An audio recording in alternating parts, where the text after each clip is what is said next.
share.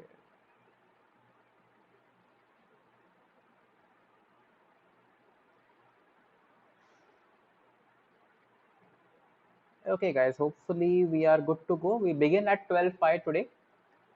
We have 62 participants joined in, and let me just see the chat window. Hopefully, I am audible. Yeah, I feel I'm audible. So, guys, hopefully you have configured your Dropbox, and in the Dropbox, let me just show you. You will see this kind of a window, CS384-2021, and today is the second lecture, and we are on 2nd August, right? Today date is 2nd August, and I have the set of programs ready for you, right? So it should be synced on your Dropbox on the link when you click and just say save to Dropbox, right?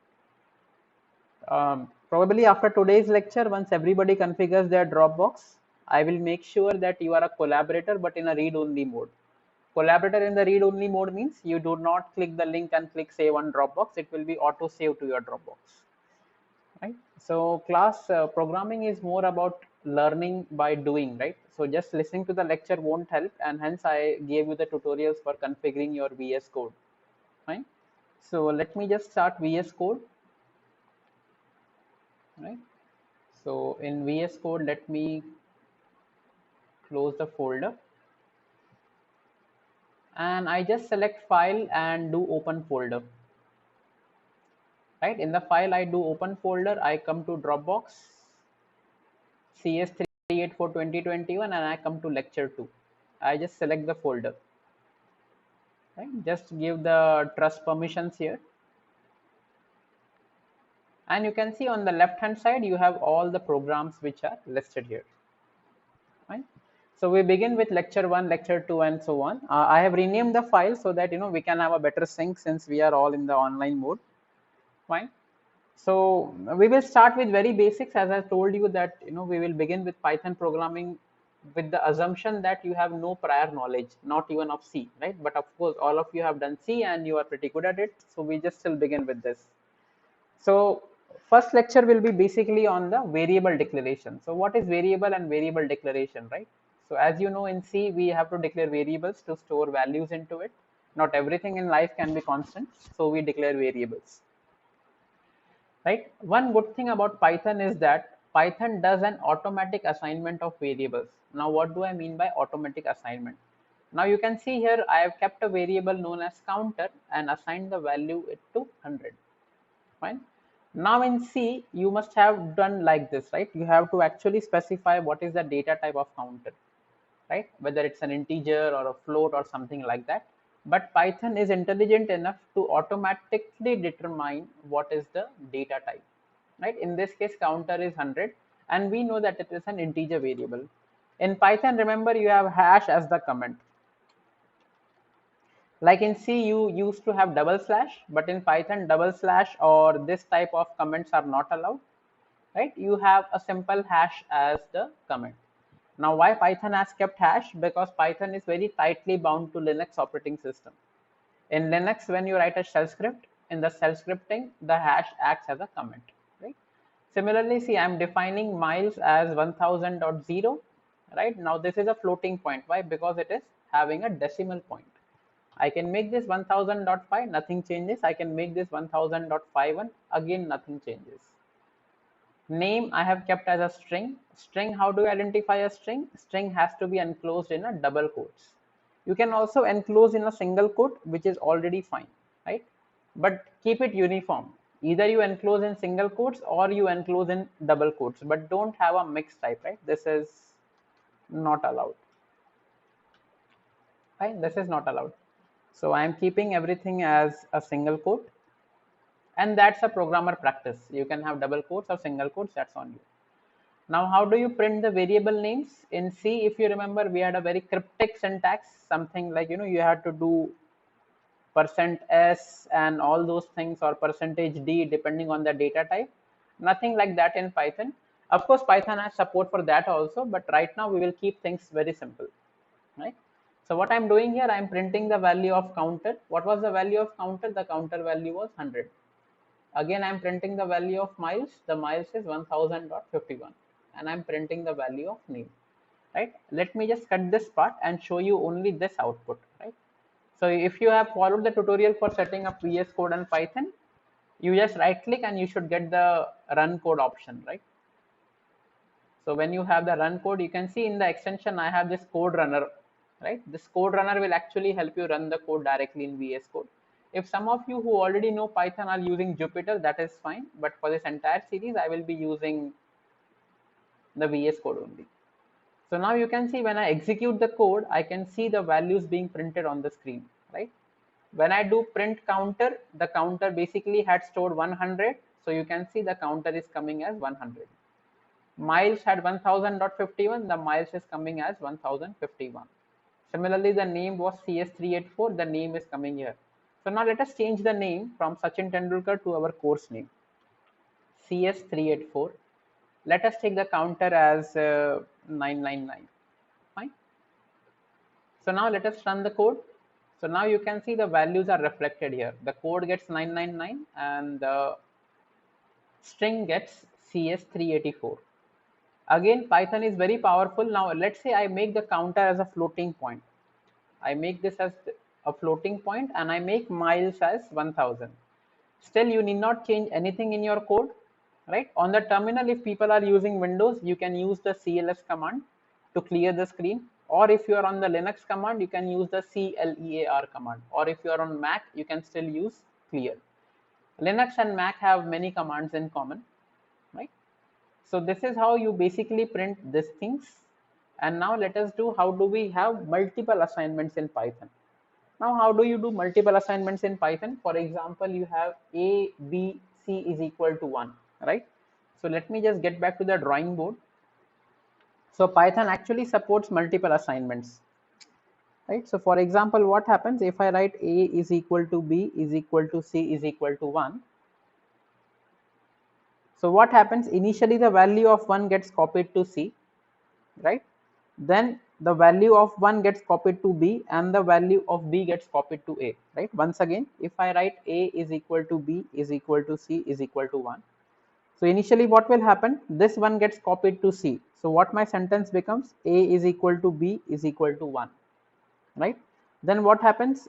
1 gets copied to B. So what happens now? A is equal to 1, right? So you can see in this particular statement, C becomes 1. In this particular statement, B is equal to 1. And in this particular statement, A becomes as 1, right? So in the end, A is equal to B is equal to C is equal to 1. Right? Another way of writing this would have been a bit long. I could have individually also declared like this: A equal to 1, B equal to 1, and C equal to 1, right? This and this both are equivalent statements. But we in Python, we love to write the code which is very concise.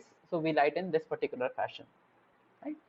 Now, what if you want to have A, B, C with different variables, right? A, B, C as different variables. So let me just do like this: A and B and C. Let me just write the code here and let us check the output here, right? So the previous outputs are as it is, right? Now we will be referring to A, B, C. So when I print the values of A, B, C, you can see the values 1, 1, 1 is getting printed because 1 was equivalent to C and then B.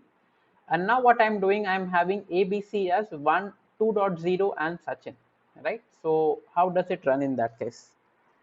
So we have A, B, C is equal to 1, 2.0, and we have something called Sachin. So in English, you must have known the word respectively, right? So what happens under this respectively? Let me change the pen color.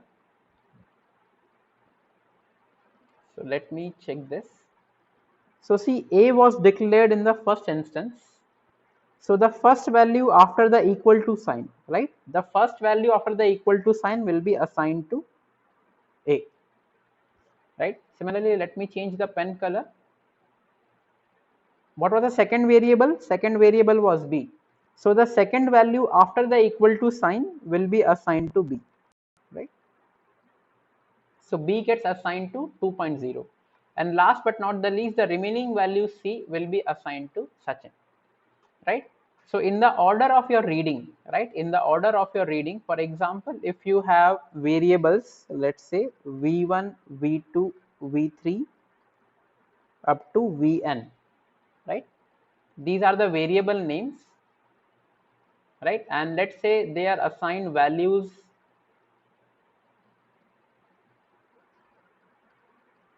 P1, P2, P3 up to Pn, right? So V1 goes to P1, V2 equivalents to P2, V3 goes to P3, and Vn goes to Pn, right? So this is how the respectively kind of works, right? So Python again provides you with a very simple declaration like ABC and 1, 2 Sachin, right? So when you print these, so for example, A gets the value 1, so 1 is printed here. B gets the value 2.0, so B gets 2.0, and C gets the value Sachin, so C gets the value Sachin, right? I hope it's very easy, and this is how we declare variables in Python, right? In the next lecture, we will just see the formula to compute a simple interest, right? Let me just remove this list from here. So again, as we declared in C, it is always good to have a variable name which has some good recognition, right? From the variable you can see. For example, in simple interest, right?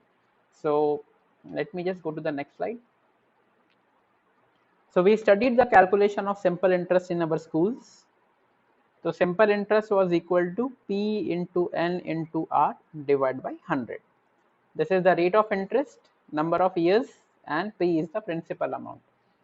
So what happens here in this case, see, I have kept very bad variable names purposefully, ABC as P N into R, and then I'm calculating the rate of interest as D, which is equal to ABC into 100, right? And the total interest computed.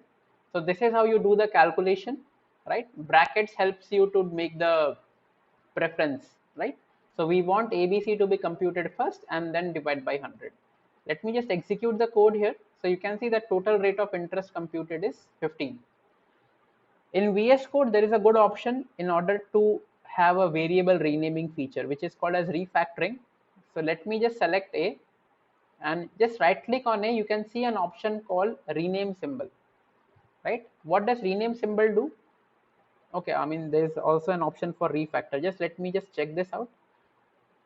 No refactorings available. Okay, let me just rename the symbol. Right click, rename symbol to principal, right? You can see when I rename the symbol principal, all the occurrences of A automatically change to principal, right?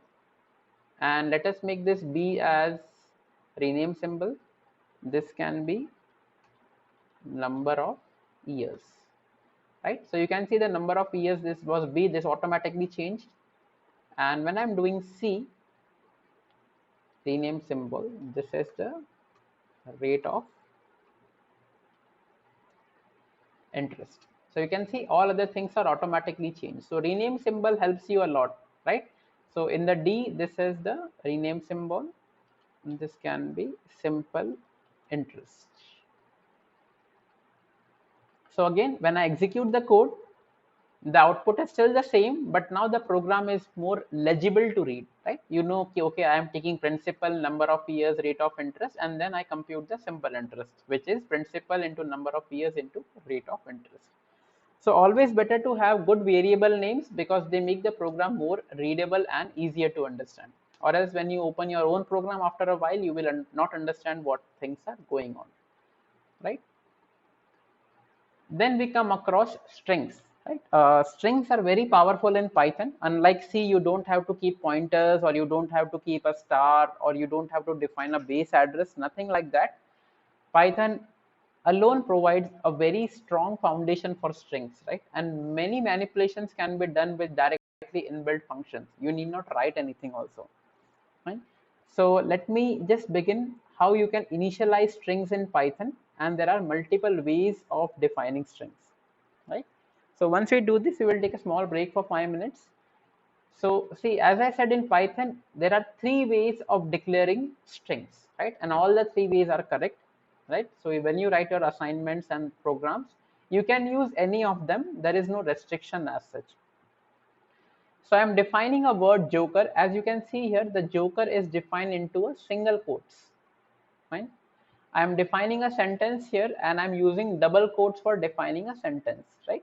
I can even change this. There is no fixed rules. So either you can use single quotes, you can use double quotes, And in Python, there is also a special clause where we define triple quotes, right? You can see these are triple single quotes. So for example, let me make this as a paragraph 2. You can also have triple double quotes, right? Even this is valid string in Python, right? So first you can see I am defining something with a single quote. So let me come back here, change the pen color to black. So here we have string 1. I am having double quotes, right? So in double quotes, I am writing India, right? I can also define string 2 in single quotes, which is also India.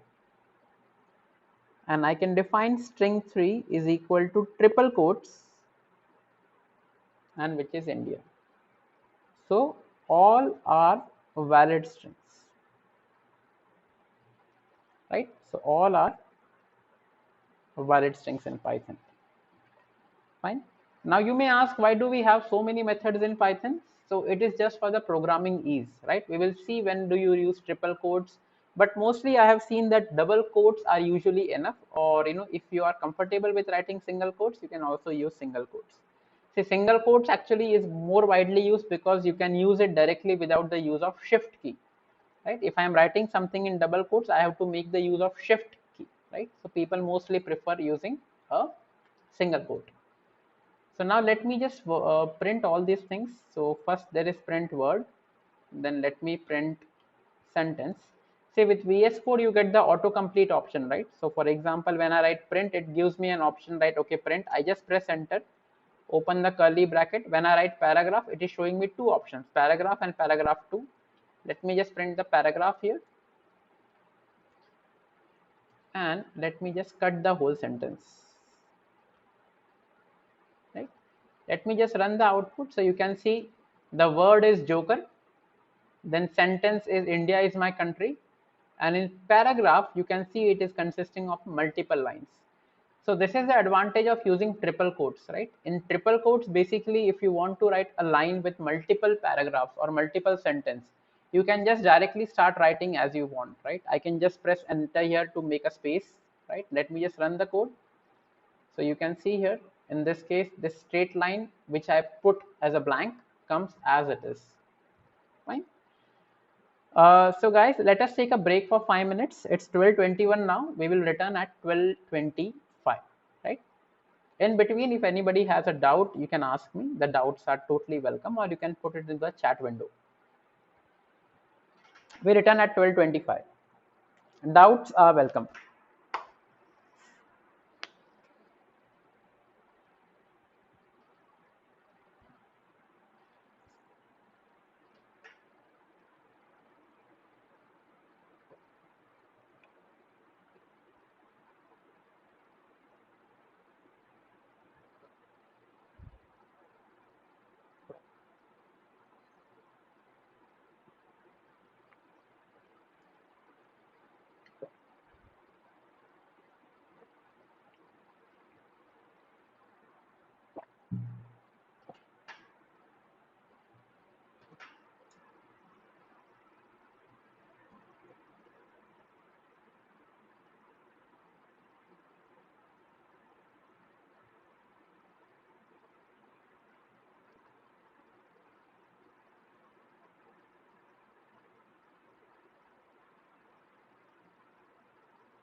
Okay, Abhishek, you have asked initially we declared a variable as int and then into string. How is this happening in the memory? So Abhishek, whenever you are see, Python is like an interpreted language. So interpreted language and compiled language are. Oh. Hi Abhishek. So you have asked initially we declared a variable as int and then into string. Okay, good question. So what happens when you studied C? C was a compile time language. So in during compilation, all the variables and everything was being checked, and explicitly because in C we had to declare what is of what type. How does this happen in Python? So Python has a very strong data type detection library. So what I mean by data type detection library is based on the variable, right? So for example, if it sees that okay, x is equal to 5, the Python interpreter defines that phi is an integer variable, right? See, phi can also be a float, right? Because phi is a valid float variable, but it will see the smallest space that it needs to assign in order to store phi. So it sees that phi is an integer and allocates that many number of bytes. I think it's 4 bytes for integer Python, right? So it allots 4 bytes. But the moment it sees that x is equal to India in double quotes, it recognizes that okay, there is something with the double quotes. Double quotes or single quote means it's a string variable.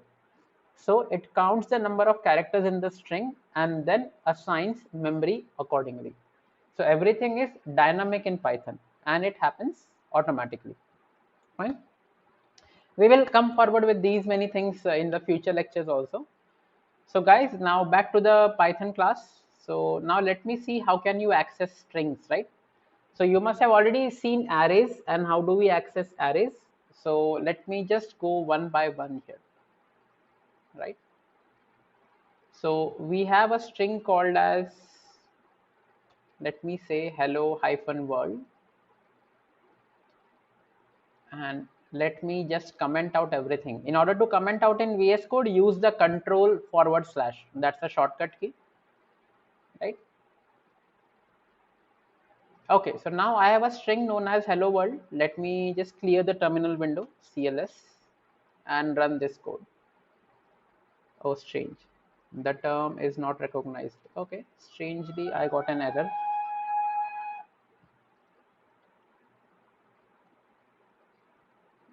Where is the error? Let me just run the code. Okay, some issue with VS Code. Right. So now you can see this was my string hello world. I declared a string hello world and I'm just printing the same string here, print str, right? So I can see, you can see in the comment I've written prints complete string. So this hello world is printed as it is on the screen. Now see what I'm printing here. I'm printing a string and by default I'm printing a subscript 0. So now let us come back to the drawing board and see what happens here.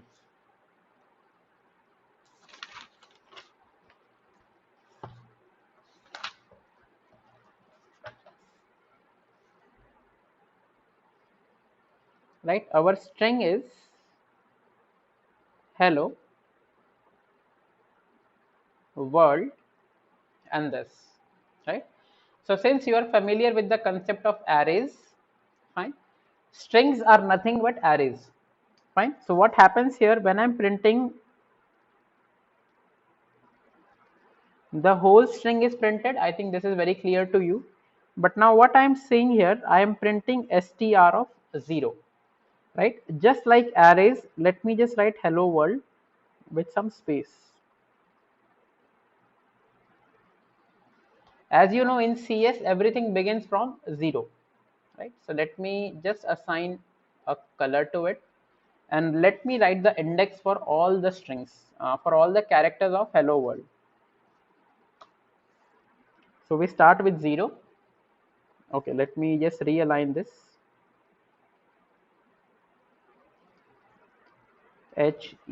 HELLO hyphen WORLD.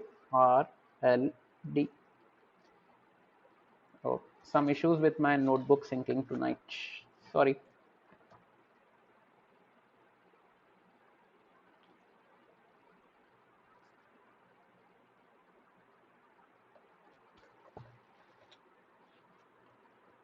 So this is HELLOWORLD.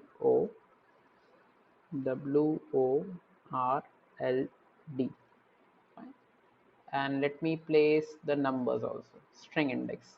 I'm placing the string index because it will help for the future outputs also. 0, 1, 2, 3, 4, 5, 6, 7, 8, 9, 10, and 11. Fine. So now let us see what is the output of string of 0.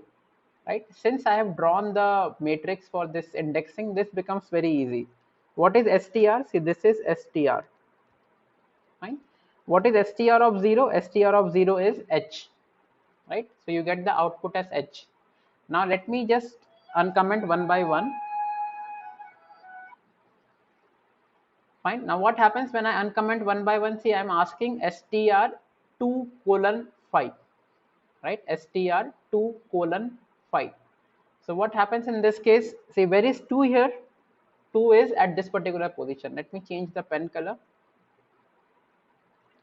So 2 and here it is 5. Right? So basically I need to print this entire string. But now let us check the output here. So you can see the output is LLO. Right? So what is being printed? LLO. Technically, if you see when I write str2:5, so Python reads it like this. It says that start from 2, right? So this is read as start from 2, and here it is read as go up to 5, but don't include 5. Right? Now how do you read this? 2 to 5 means you start from 2, right? So you are starting from 2, which is L. Go up to the fifth index. What is the fifth index? Fifth index has a hyphen here, but do not include 5. Now you may like it like why is this? But this is something strange with Python, right? So it says start from 2, go up to 5, but do not include 5 in it. Now I will tell you what is the logic behind not including 5, right? So let me check another color.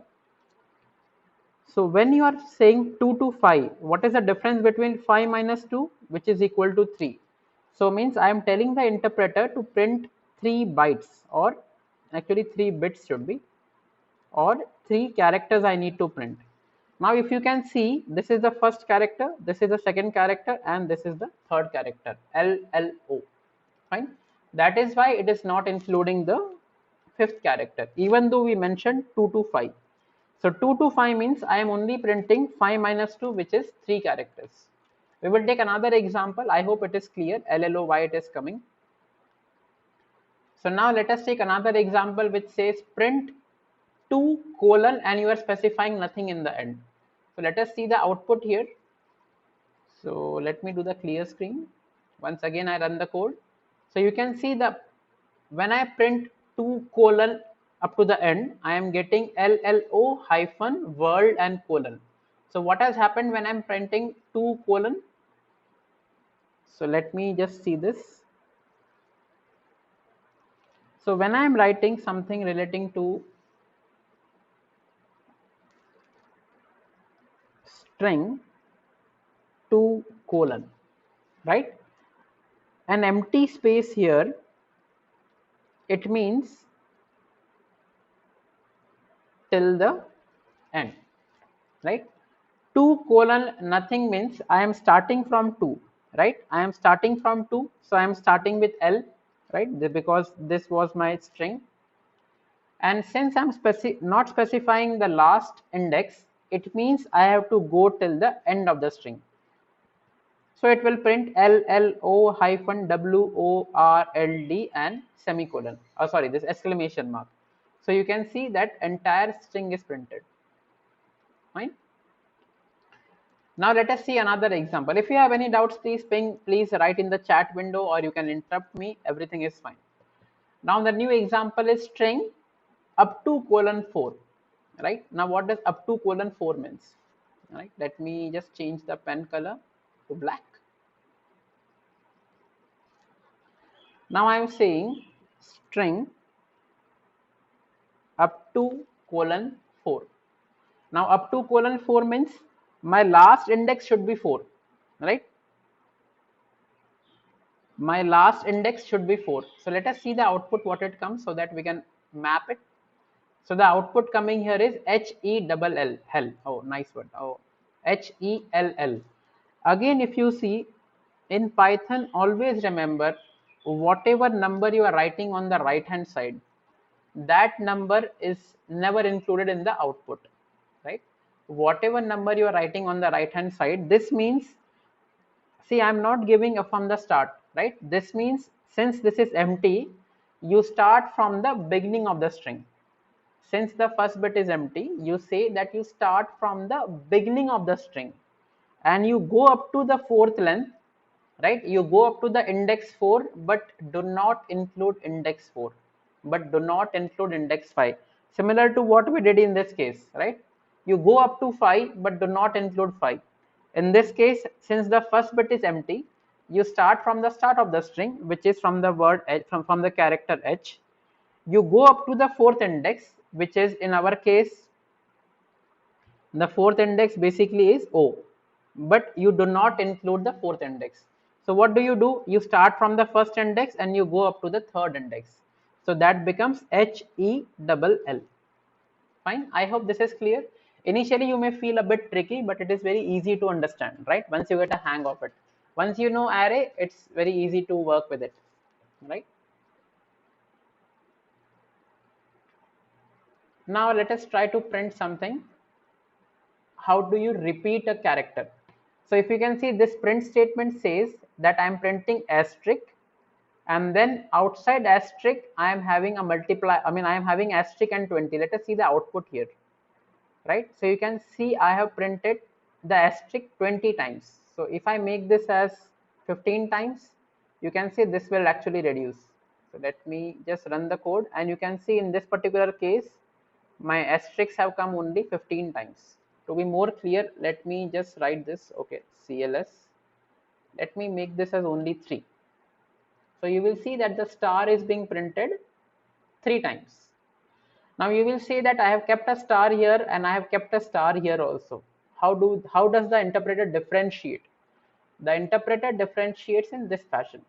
See, this star is enclosed within single quotes, right? This star is enclosed within single quotes. Hence, it's a string. So let me keep this as hash so that you can actually visualize it better. Let me run the code again. So you can see hash is being printed thrice, right? So it says that, okay, this string I need to concatenate 3 times. Means I will print hash, then I see, okay, I have to do this 3 times. So I again print hash, I again print hash, right? So let me keep this as 30. You can see this hash will be repeated 30 times. So this is how you replicate a string in Python. So it's very easy. In C, what you had in C, there was no such option. Either you write a for loop or you manually write 30 times, right?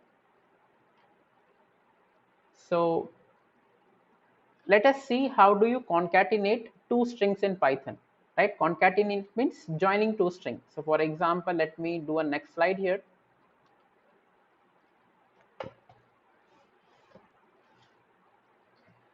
So let's say you have first name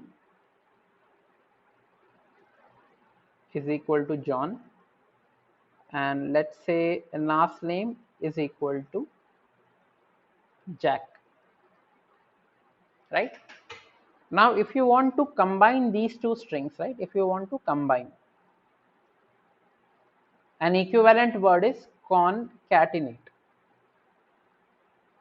So Python provides a very simple thing which is known as the plus operator. You can just write first name plus last name. So what will basically plus do? So plus has an interesting functionality in Python. So if you are adding, let's say, print 3 plus 5. So in this case, the output will be 8, right? Python will add 3 plus 5 and make it 8. But if you are doing in this particular case, it will see that since both of them are strings, it will just combine the 2 string, right? You cannot add John to Jack. It will make John and Jack. right? Let us see the output here. So I am doing print str, right? Str was my variable, and plus I am adding a text known as test, right? So let us make this as a good string. Let us make this as India. Fine. So what was my str? Str was hello world. Fine.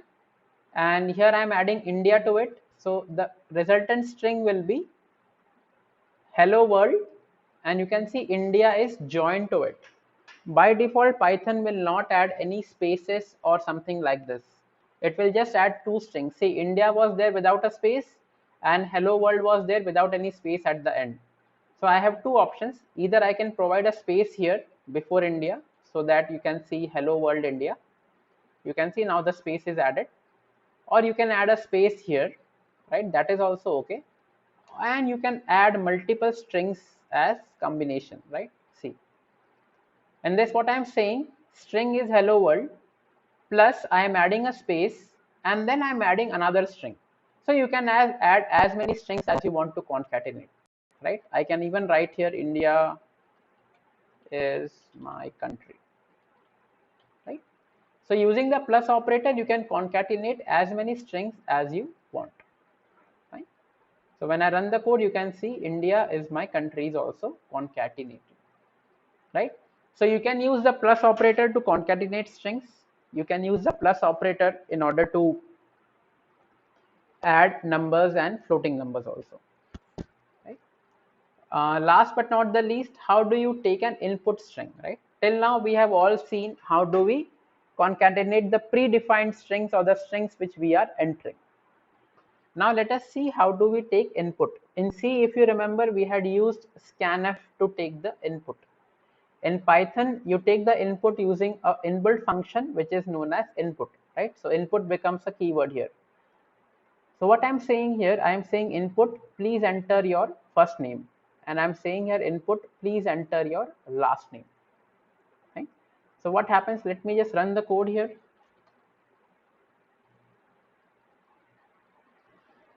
Right? So you can see I'm getting a prompt here. Please enter your first name. So let me enter my name here. My name is Mayank and my last name Agarwal. Right? And see what we are doing here is your full name is what I'm doing here, first name. I'm providing a space here and then plus the last name. So you can see my full name comes as Mayank Agarwal. Fine. So this is how you take inputs on the Python interpreter, right? You just write the word input and see this input can be anything, right? Even if you want to take an integer input, you can just write this particular statement, but we will see that in the next lectures. How do we take integer inputs? We have to typecast it, right? So typecast, you know, in C, right? You define using int or float or something like that, but let us not complicate things, right? For right now, we will just keep this only. So we take another break of 5 minutes and we return at 12:47. In between, doubts are welcome. Others can have a break for 5 minutes.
Class, I would request you all to install Dropbox so that you can just run the codes and try to learn Python.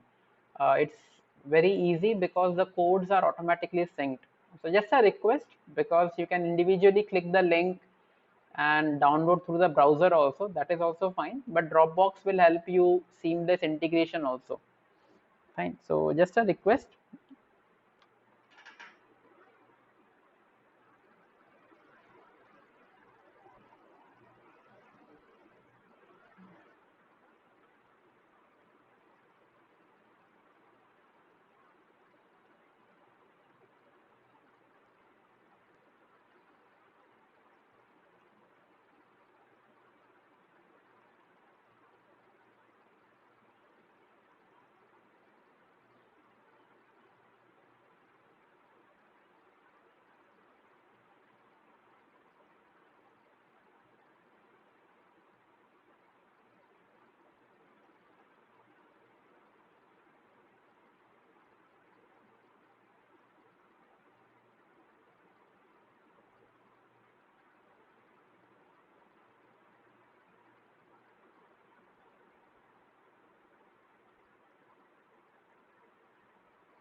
Kashish, you need not sign up again from the link. If you are already on Dropbox, then you can directly use your own Dropbox, right?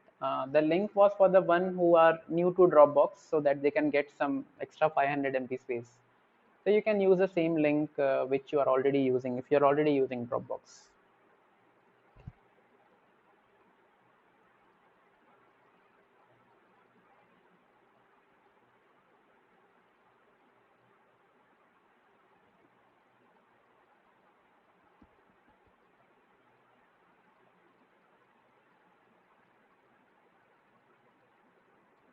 Okay, guys, we return back and we have something known as negative index, right? Important topic in Python, which we did not have in C.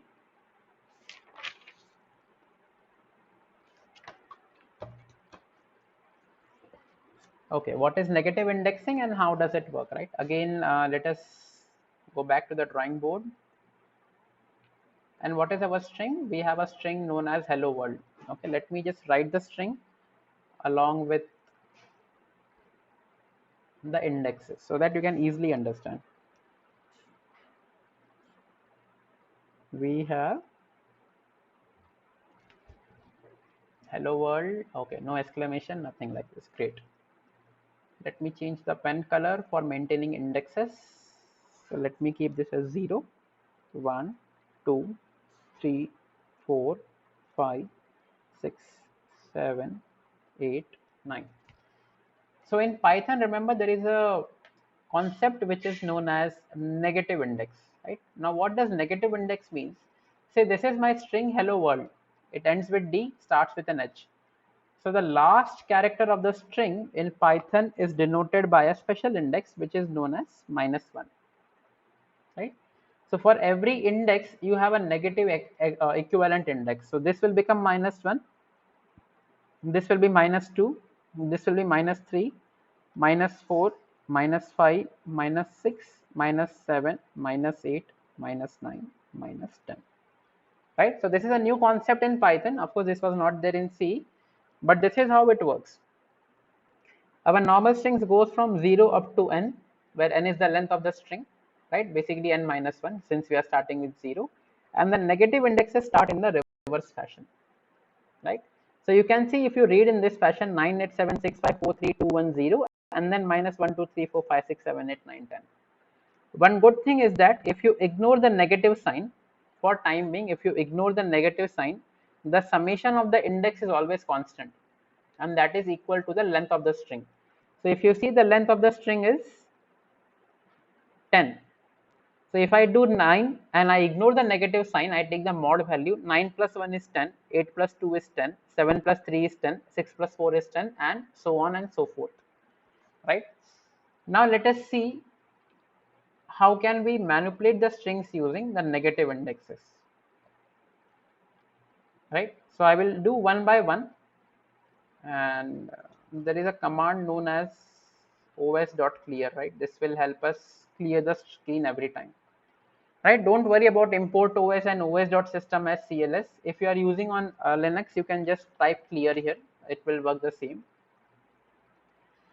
So now print the string b is hello world 2 to 5, right? So what is 2 to 5?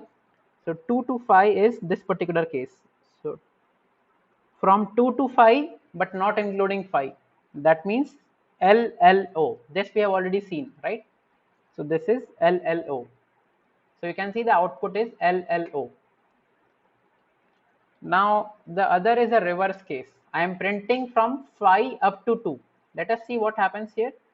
So you can see in this particular case, you have got a blank output. Now remember, in Python, whenever you are specifying the starting index, in this case our starting index is 5 colon 2. Let me just write here, b is 5 colon 2. So what is my starting point? Let me change the pen color. My starting point is index 5, right? My starting point is index 5. Oh, sorry.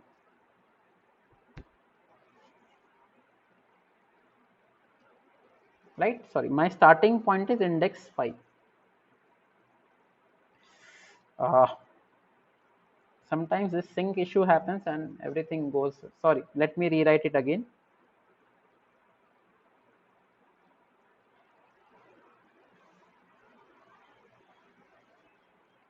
Pen color, let me keep this black.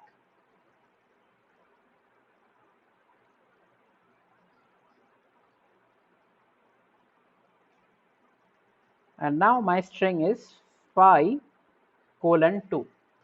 In our normal language, we will say ki start from 5, go up to 2 and not include 2, right?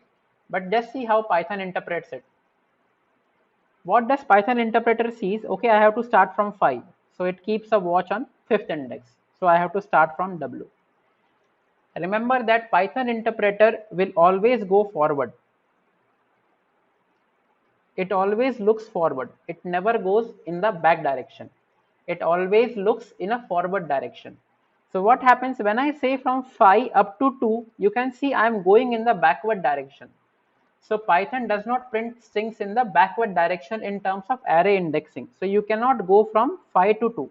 You can go from 5 to 6, 5 to 7, 5 to 9, 5 to 1 million. But you cannot go from 5 to back to 2. So what happens here? The Python reads this and prints nothing.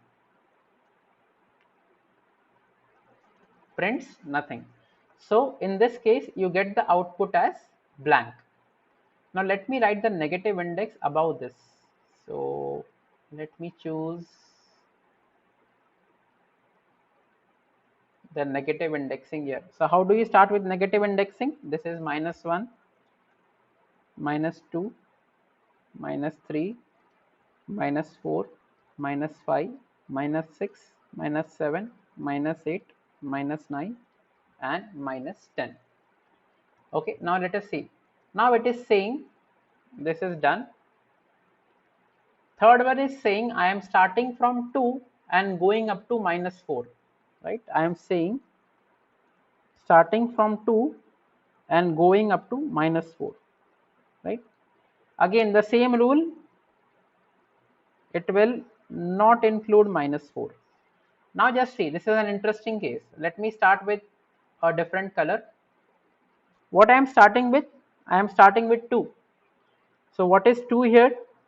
2 is this particular position, right?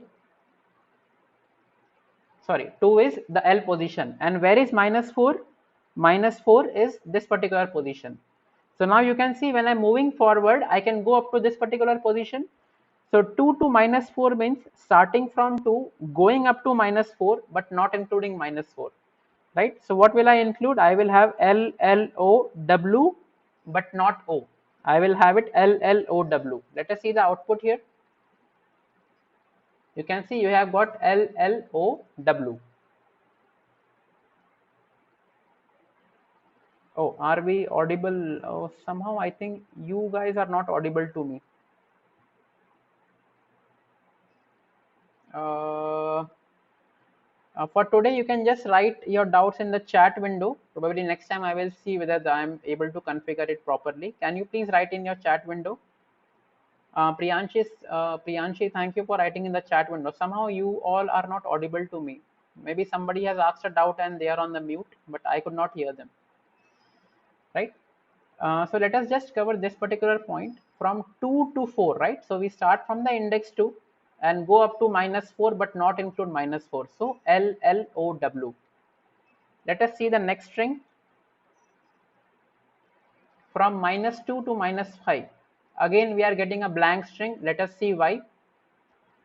So you are starting from -2, right? -2 is this. I have to look forward only. And -2 to -5. -5 is back. So it will be a blank string.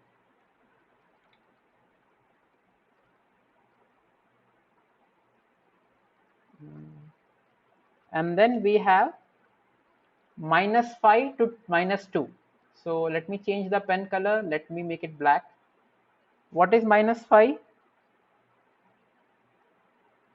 This was -5, right?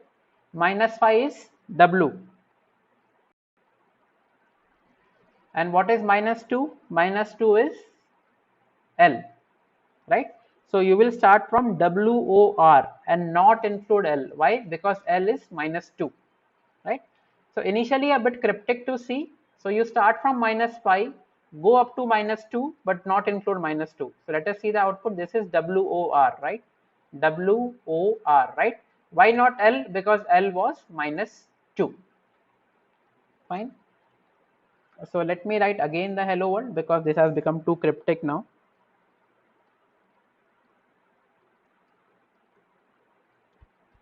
What is the next program? The next is from -2 up to last. So this is -1, -2, -3, -4, -5, -6. Fine. So now what we are saying, we start from -2, and since it is a blank thing, you go up to the end. So you start from -2, which is nothing but L, and you go up to the end. L means L and D. The output here will be LD. Right? You can see the output is L and D. And finally, you have from the blank string up to -5, right? So blank string means you have to start at the start position. And where you have to end? You have to end at -5, but not include -5. So what is -5? -5 in this case is for the W. Let me change the pen color for better visibility. So up to -5, right?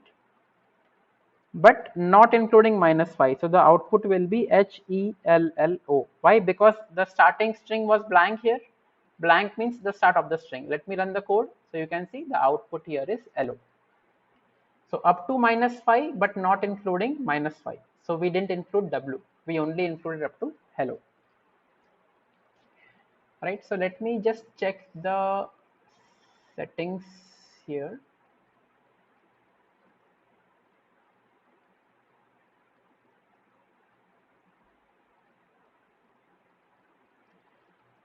Okay, class, any doubts? Please write in the chat window. But my mic and actually my speakers and mic both are working. So I do not know why I could not hear the audio of some of you as mentioned in the chat. So this is for today's lecture, guys. So if you don't have doubts, you can quit the session. Anybody who is having doubts can ask me the doubts, right? So do sync your Dropbox and try to run the codes yourself and try to understand, right? Can anybody please turn on their audio and ask me just a test message like a hello or something like this so that I can check my mic settings so that tomorrow we don't face the same issue.